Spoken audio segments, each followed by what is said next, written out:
primer aquesta retallada del patrimoni, que sabem quin serà, perquè de cap manera la l'altura del projecte arquitectònic, el que l'instrument que normalment és previ, llista d'actes que d'alguna manera van des del 17 a la festa anual del FAP es farà lliurement.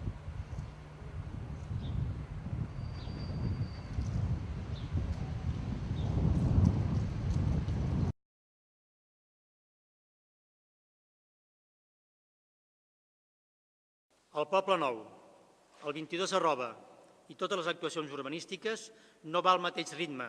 El que representa negoci, parlem d'oficines, parlem d'hotels, que el que representa equipaments i habitatge protegit, i zona verda. Per tant, aquest desequilibri creiem que s'ha de corregir.